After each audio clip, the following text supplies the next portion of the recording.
Krisna, udah berganti minggu, ketemu lagi sama saya Krisna Mukri di channel YouTube saya Om Krisna. Ya, nah sebelum kita bicara panjang lebar, jangan lupa di like, di share, di subscribe, di view, pokoknya disebarluaskan channel YouTube-nya Om Krisna ini ya. Tolong. Thank you banget ya. Nah, awal minggu seperti biasa kita bicara soal yang bisa menginspirasi kita, memotivasi kita, mengedukasi kita, pokoknya yang sisi semuanya ya, supaya hidup kita lebih bermanfaat buat diri kita sendiri maupun buat orang lain, untuk sekarang maupun yang kedepannya ya. Nah, hari ini saya kedatangan tamu yang bilangnya tamu apa narasumber ya? Narasumber aja, pokoknya tamu.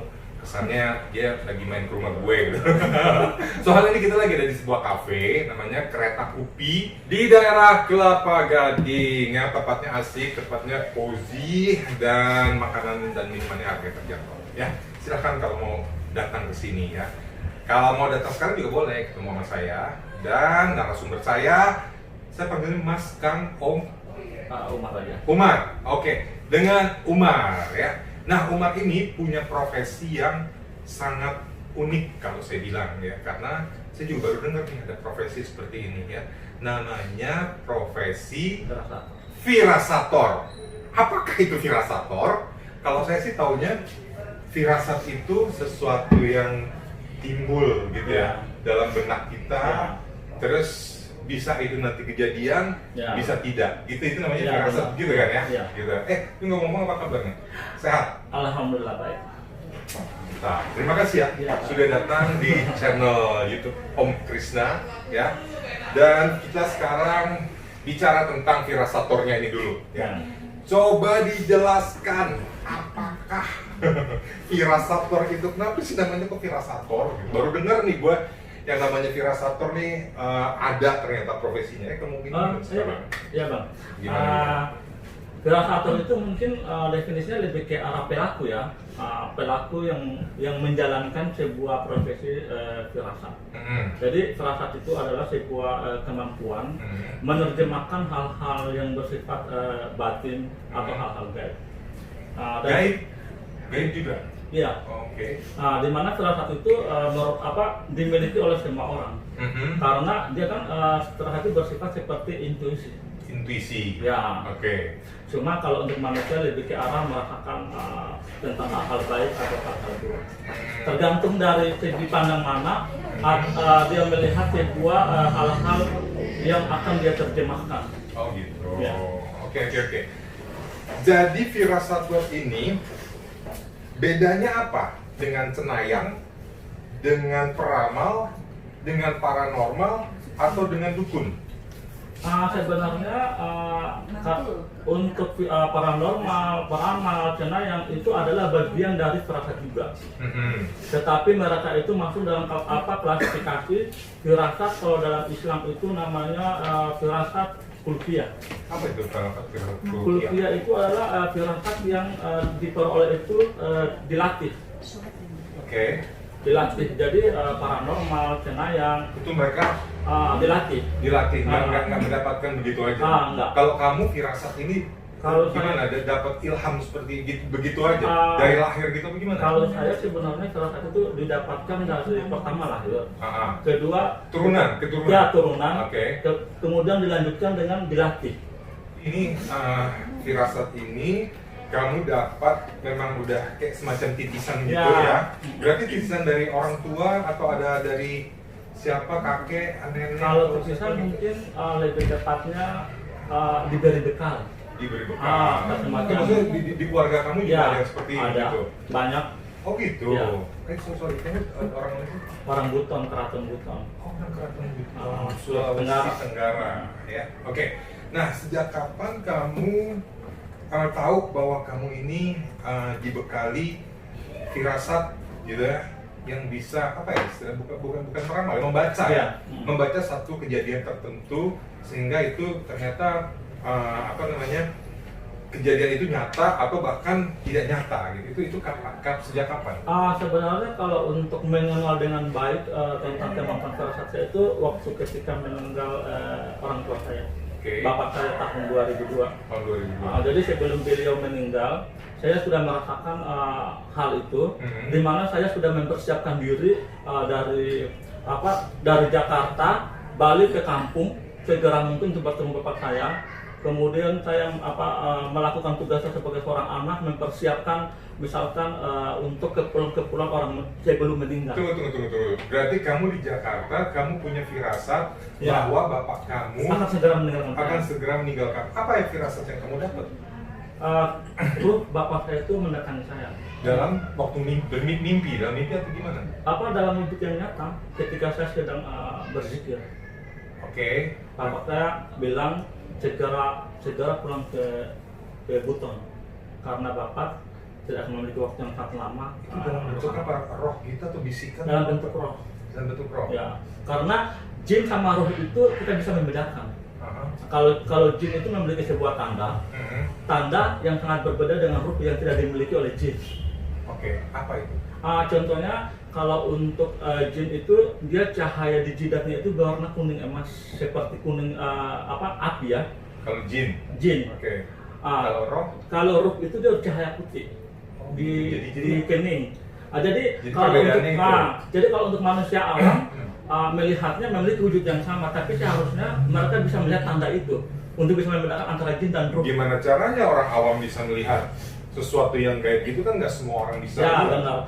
Itu mungkin seperti yang saya bilang itu adalah orang-orang yang memiliki kemampuan khusus, mungkin didapat dari faktor turunan atau faktor dilatih.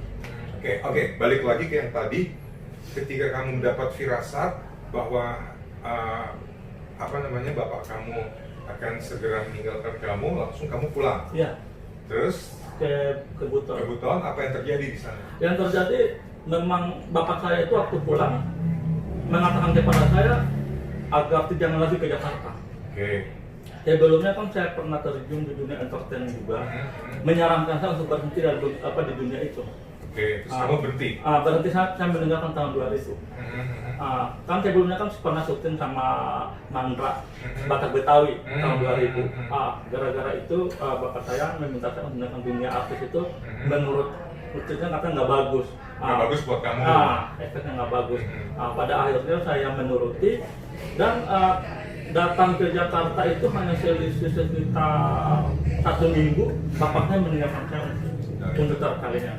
Tapi saya belum meninggal itu 3 hari sebelum meninggal, saya sudah mempersiapkan semacam, kalau di sana kan kalau orang meninggal itu kan spray yang sudah harus bersih, kayak gitu, rumah udah saya bersihin kayak gitu.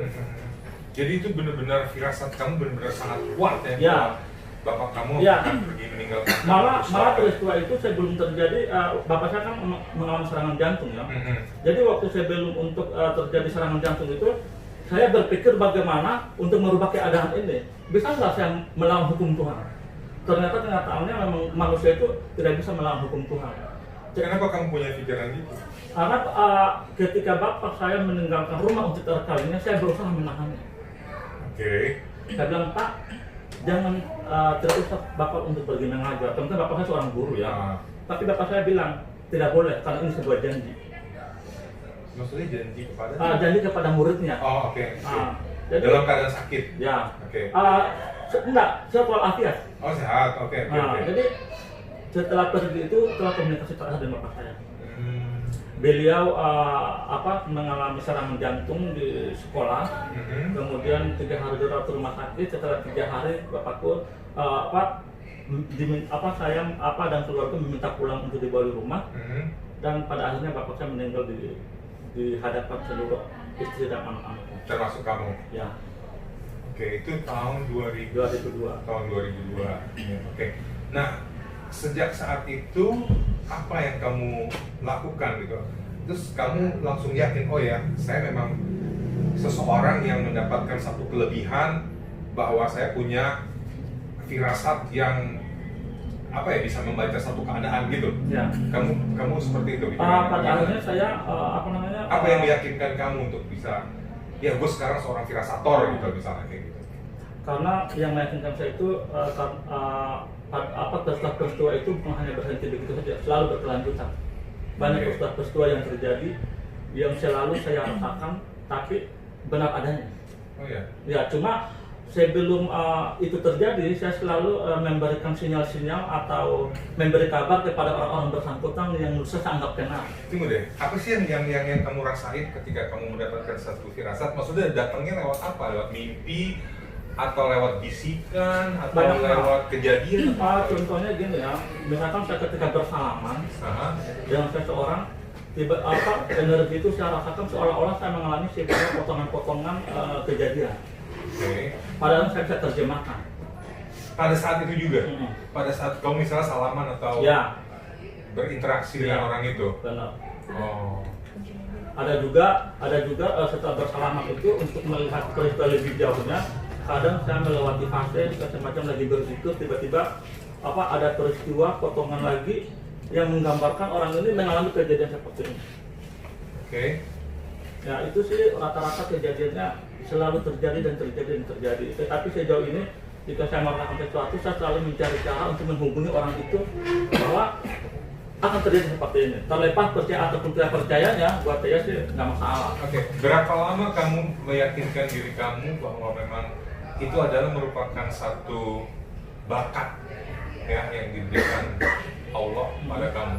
Berapa lama kamu bisa menemukan jati diri kamu seperti ini? Sebenarnya kalau untuk berbicara berapa lama, saya sekeluarga itu sudah dilatih sejak SD kelas 5. Oh, keluarga emang semuanya sama begitu? Sama. Oh, gitu. Jadi kemampuan itu sudah dimiliki oleh seluruh keluarga. Jadi kayak pesan gitu ya, turun-temurun ya, gitu ya? Sebenarnya bukan hanya saya, seluruh keluarga saya, dari saudara kandung, sepupu-sepupu, itu memiliki kelebihan-kelebihan seperti itu. Semuanya sama? Semuanya sama. Firasat, tapi apakah semuanya itu tetap dilatih? Apa cuma dilatih semua dilatih semua? Berarti semua juga bisa mempunyai firasat seperti itu? Cuma saya mungkin lebih tercover. Kenapa begitu? Mereka lebih ke arah menyimpan untuk dirinya sendiri. Oh gitu, kalau kamu lebih saya membuka diri ke orang lain gitu. Kebetulan saya juga kan sudah di kontrak sebuah perusahaan sebagai penasehat spiritual. Oh jadi sekarang kamu jadi ini ya? Maksudnya lebih semacam mendalami profesi itu. Iya, jadi semacam profesi gitu ya. Oh gitu. Saya masuk di perusahaan itu sudah 9 tahun. 9 tahun. Ya. Emang apa yang kamu lakukan di perusahaan itu? Misalkan gini, seorang firasator? misalkan gini, dalam sebuah proyek memenangkan sebuah tender, saya disuruh untuk menghadapi klien-klien tersebut. Apakah klien-klien ini merupakan klien-klien yang bagus atau enggak? Kira-kira bagaimana menghadapi klien-klien seperti ini?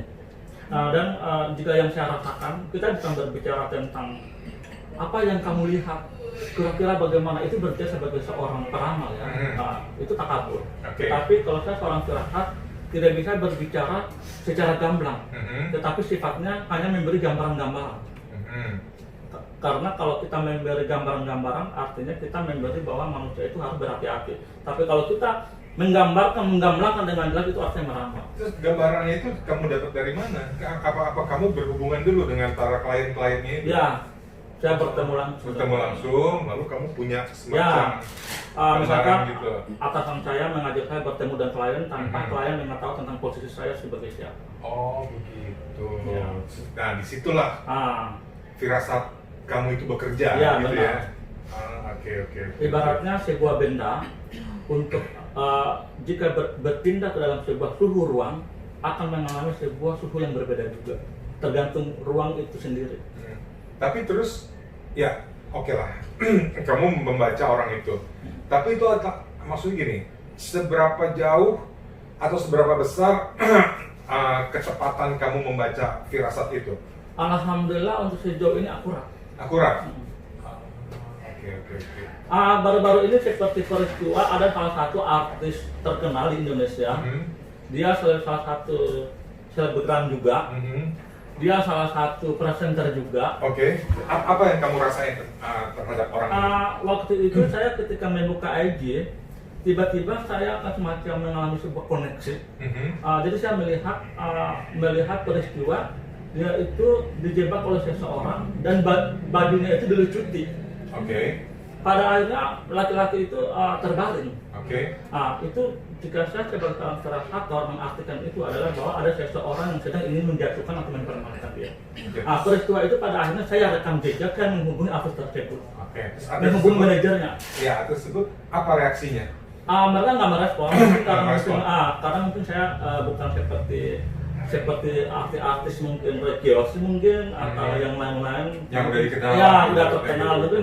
Mungkin lebih ke hati-hatian kali ya, mungkin lebih tepat mungkin waspada. Tapi pada akhirnya saya memberitahu manajernya bahwa jika ini terjadi maka jangan salahkan saya jika saya men-share ke media. Oke, tapi gini loh, kan banyak ya orang yang memanfaatkan, maaf ya, ini kan banyak orang yang memanfaatkan ketenaran satu artis gitu ya, ibaratnya untuk semacam pansos atau mengancam atau apa untuk keuntungan dirinya gitu kan. Karena kan ya jangan disalahin artisnya juga, karena kan si artisnya kan belum kenal siapa kamu ya kan, belum langsung bisa percaya gitu kan gitu. Nah itu terus kamu apa yang kamu bisa buktikan ke dia gitu loh, bahwa memang si artis ini akan mengalami suatu hal yang buruk gitu. Artinya belum ada kapasitas ya. Betul. Sehingga kan pada akhirnya setelah kejadian peristiwa itu saya menghubungi dia itu selama 2 hari berturut-turut Pak.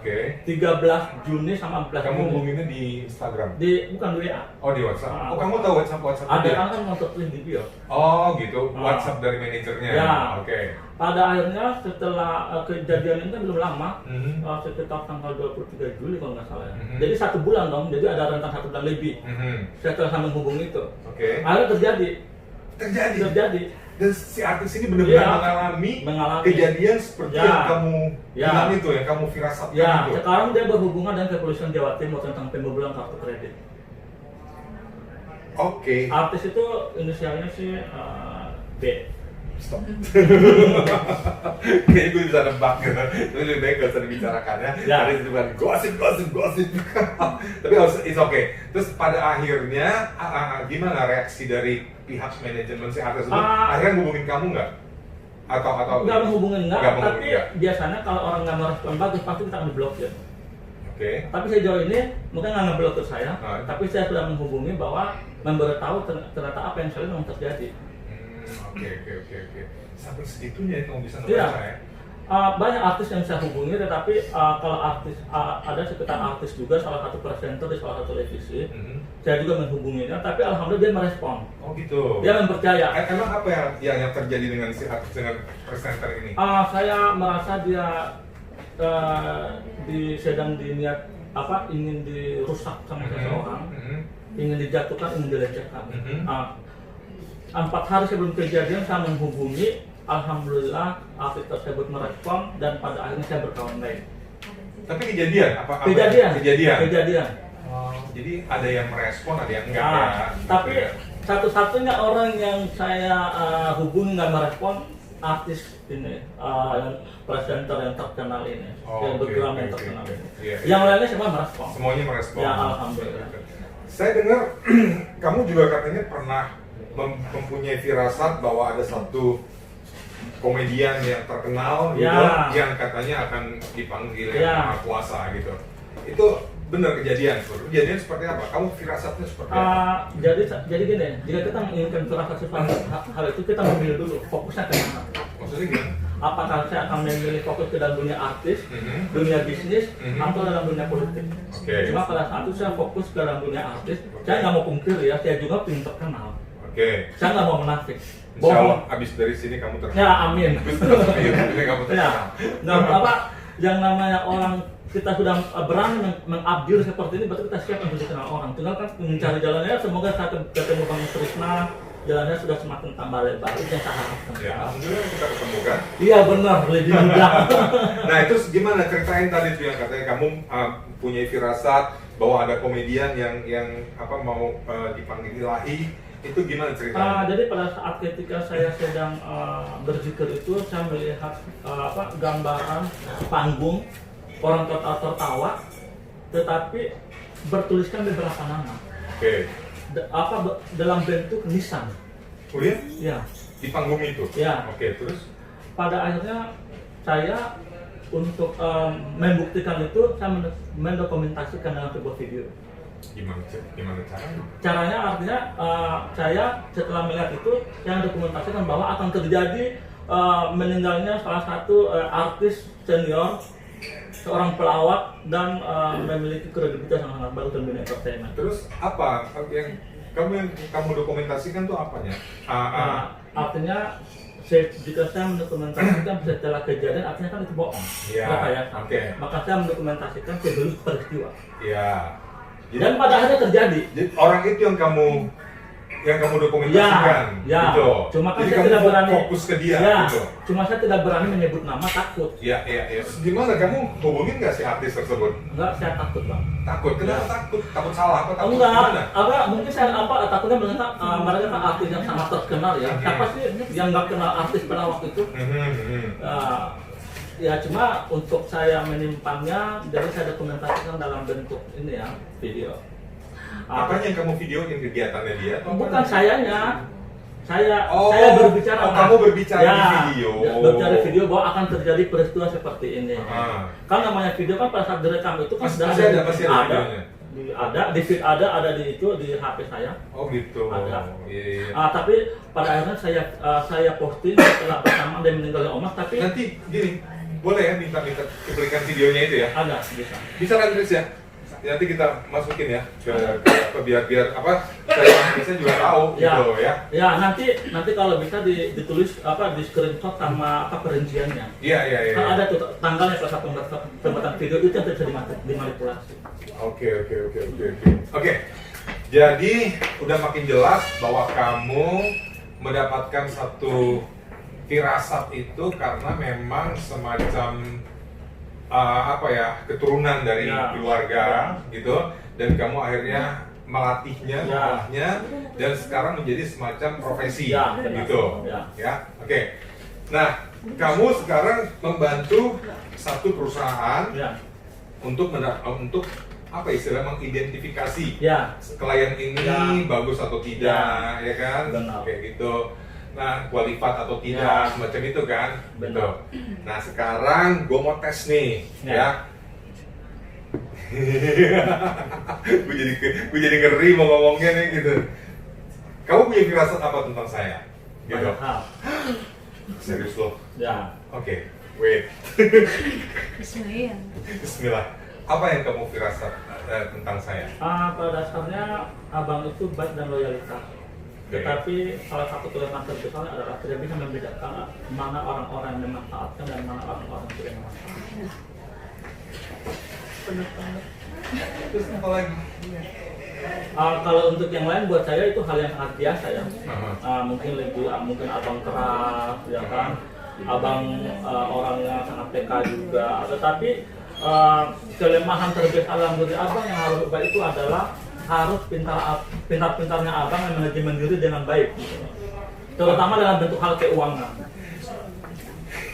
Gue dibacain bro.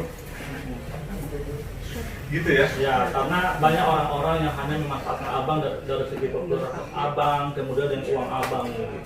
Oke. Ini kamu berdasarkan apa ya kamu rasakan? Apa kamu lihat saya atau gimana? Merasakan sebuah energi. Jadi ada sebuah tanda, jadi energi itu jika saya sudah rasakan, bahwa energi ini gambaran akan seperti ini, artinya saya sudah observasi. Oke. Kok bener ya? Jadi serem gue. Oke. Saya pengen tahu nih, ya, jujur saat ini kondisi saya lagi kurang bagus, gitu ya. Apa yang kamu lihat ke depannya tentang nasib saya, gitu? Saya nggak pengen diramal, tapi menurut firasat kamu apa? Saya bukan meramal ya. Abang akan mendapat sebuah batu loncatan yang sangat besar. Tetapi abang harus banyak mengintrospeksi dulu, dalam artian abang jangan gegabah. Banyak mendengar masukan orang lain. Oke. Artinya melakukan satu hal itu jangan terburu-buru, step by step.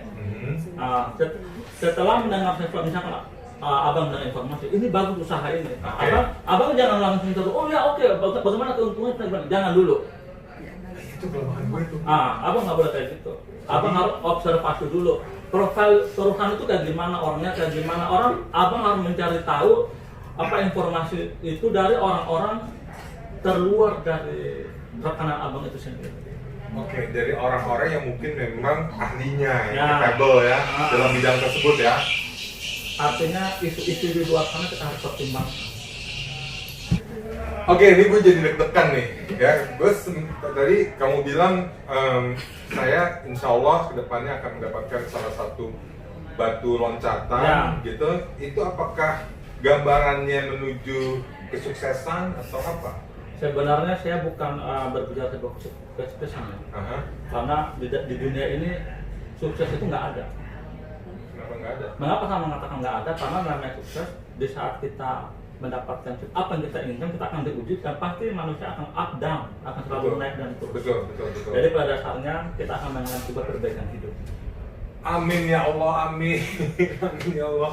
Jadi, oke, firasat kamu mengatakan seperti itu, mengalami. Akan ada perubahan hidup.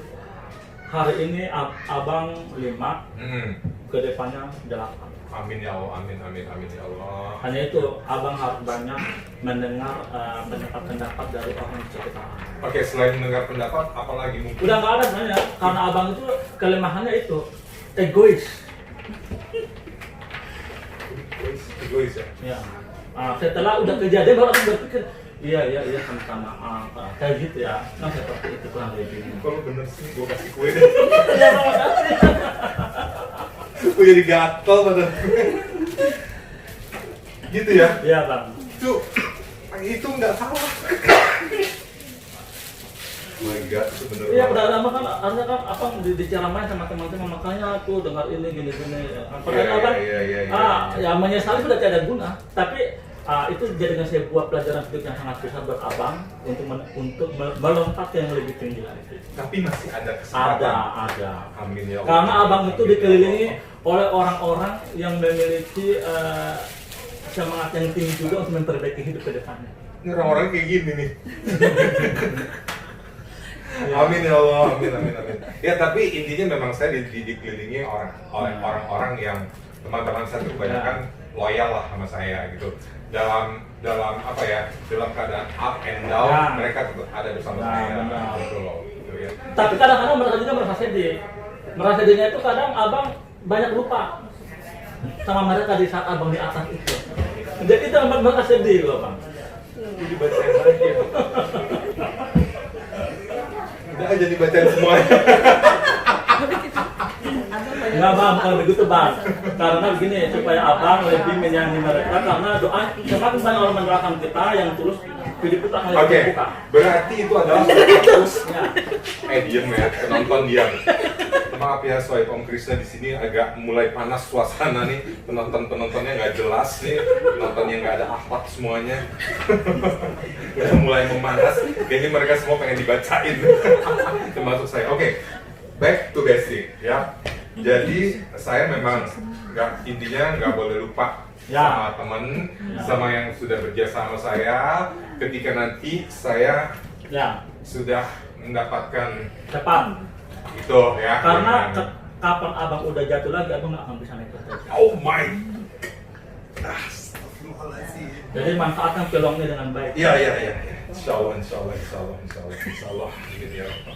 Ya, terima kasih nih udah dikasih bantu. Tapi ini gue kena banget sih kayak begini. Banget. Oke. Gue paham tuh jadi blank gitu kan. Gue nggak tahu mesti nanya apa lagi nih. Oke, tapi intinya saya masih punya kesempatan ya. Oh banyak. Masih kesempatan hidup yang lebih baik di masa depan. Banyak. Asal tadi banyak mendengar masukan dari orang di sekitar abang. Tidak melupakan jasa-jasa mereka yang sudah berbaik hati sama saya selama ini, yang sudah loyal selama ini gitu. Mungkin dari sisi ibadah mungkin harus ditingkatkan atau gimana?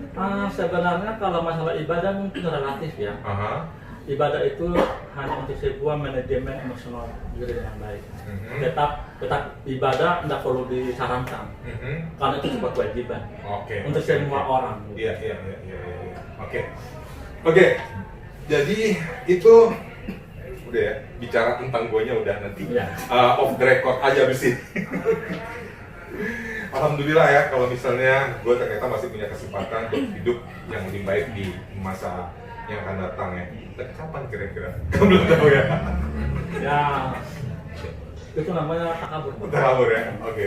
Tapi yang penting Ada. udah ada ya. Dia nggak lama. Amin ya Allah, amin ya Rabbal Alamin. Oke. Ya, dan sekarang apa nih planning kamu ke depannya nih? Planning saya selalu ingin yang Allah memudahkan hidup saya, memberkah rezeki. Saya juga planning saya untuk lebih luas lagi jangkauannya untuk bisa membantu orang. Membantu orang-orang. Membantu orang-orang ini dalam arti kata, kamu kan sekarang udah maksudnya secara gratis atau memang ada satu, mohon maaf ya, ada satu tarif tertentu kalau orang mau dibantu sama kamu atau gimana? Sejauh ini saya ada momen di mana saya karena gini ya, namanya manusia tidak selamanya berbicara tentang uang. Oke. Kita selalu namanya berbicara tentang sebuah hubungan. Iya. Ada momen di mana saya memiliki jasa saya dihargai. Ada momen di mana saya melakukan satu yang sukarela. Oke. Tapi ini profesi yang maksudnya profesi ini profesional ya, Ya, profesional. Jadi kamu memang sudah mendeklarasikan bahwa kamu adalah seorang virasator profesional. Ya. Kalau misalnya nih, Sohib Om Krishna ada yang mau menghubungi kamu, kemana nih? Maksudnya boleh nggak sih mereka tahu nomor kontak? Ada kemudian di IG. Oh, ada di Instagram kamu. Ada. Ya udah nanti ditaruh di sini aja ya, Iris ya. Oke, ditaruh di sini nih. Boleh kan ditaruh di sini ya? Boleh. Jadi biar apa namanya mereka yang mau menghubungin kamu bisa langsung ke kamu, mau lewat Instagram, mau lewat WhatsApp, boleh nggak apa-apa ya? Boleh. Oke, nanti ada di sini nih. Ada di Instagram itu ada link WA sama. Oh, ada ya. Oke, nanti kita tampilkan Instagramnya Umar ya. Oke Umar, saya terima kasih banget sudah mendapatkan banyak wawasan, pencerahan, masukan, informasi ya. Ini suatu hal baru buat saya dan benar-benar ada semacam harapan gitu dari saya, jadi semangat lagi nih gitu ya. Setelah kamu tadi bilang begitu ke dalam diri saya gitu. Ya, saya juga jadi berusaha untuk memperbaiki diri, dia juga berusaha untuk tidak mengulangi kesalahan-kesalahan saya lagi gitu. Karena di sisa umur saya ini saya pengen hidup yang lebih bermanfaat bagi diri saya, keluarga saya maupun untuk orang lain. Saya nggak pengen bikin kesalahan-kesalahan yang udah saya perbuat di masa lalu, maupun insya Allah tidak berbuat kesalahan-kesalahan lagi di masa yang akan datang. Gitu ya. Semoga Sohib Om Krishna juga seperti itu ya. Jadi hikmah dari pembicaraan saya dengan Umar ini ya, mudah-mudahan adalah kita bisa menjadi manusia yang jauh lebih baik lagi lahir dan batinnya. Amin. Amin ya. Oke, terima kasih. Sukses selalu, sehat selalu ya. Dan terima kasih buat Abang. Sudah impian terbesar saya bertemu dengan Abang seperti media kecil. Cuma sinetronnya saya lihat. Alhamdulillah ya. Nanti kita kapan bincang-bincang lagi ya. Oke, terima kasih. Terima kasih. Sehat selalu ya. Oke. Sohib Om Krishna ya, terima kasih sudah bersama saya dan juga Umar ya dalam bincang di sore hari ini, dan kita ketemu lagi di lain kesempatan ya. Stay safe, stay healthy. Assalamualaikum warahmatullahi wabarakatuh.